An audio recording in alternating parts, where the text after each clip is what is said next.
Hello दोस्तों, ए to Z videos प्रस्तुत करता है कार्तिक पूर्णिमा के व्रत की कहानी। कार्तिक पूर्णिमा को हिंदू धर्म का सबसे पवित्र महीना माना जाता है। यूँ तो पूर्णिमा प्रत्येक मास के शुक्ल पक्ष का 15वां दिन होता है, लेकिन कार्तिक मास की पूर्णिमा का बहुत ही महत्व माना गया है। इस दिन हिंदू धर्म में गंगा स्नान की भी परंपरा है।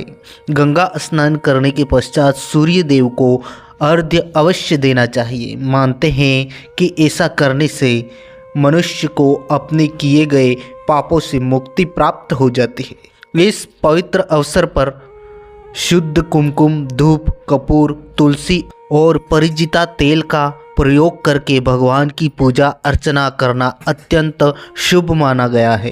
कार्तिक पूर्णिमा के दिन स्नान इत्यादि करके गरीबों को कुछ न कुछ दान करना चाहिए। ऐसा करने से उसका 1000 गुना फल होता है। इस दिन बहुत सारे लोग व्रत भी करते हैं। व्रत का संकल्प लिया जाता है और फलाहार किया जाता है।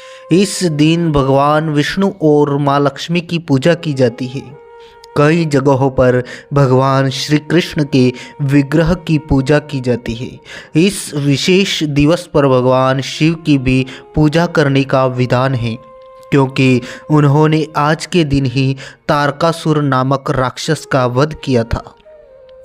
इस दिन सूखे मेवों का प्रयोग करना बहुत ही अच्छा होता है। फलाहार में सिंघाड़ा इत्यादि लेना चाहिए।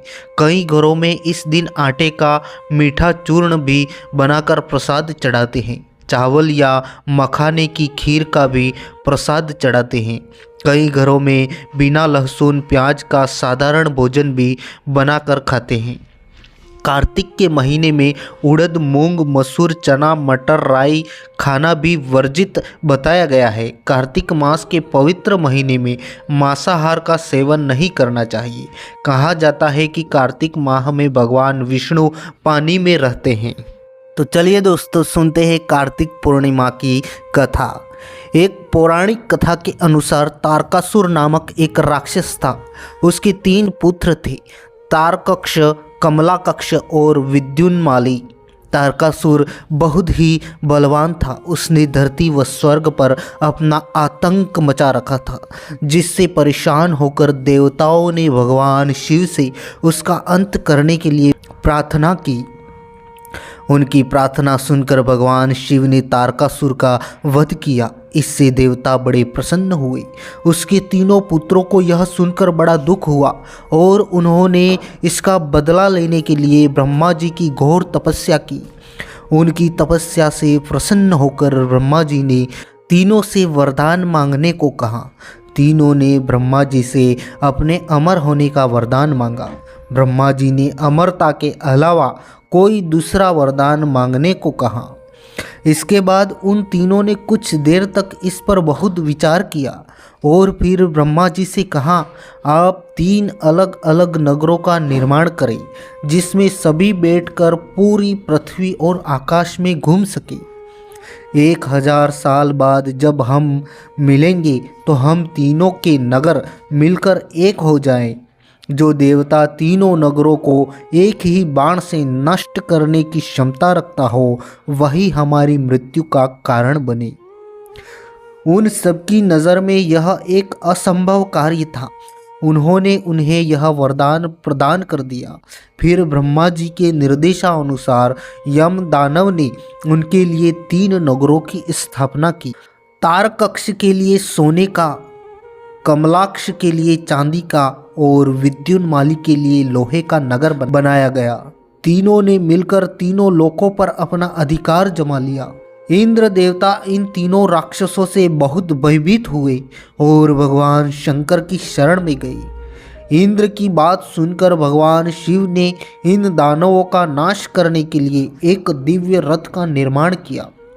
इस दिव्य रथ की हर एक चीज देवताओं से बनाई गई थी।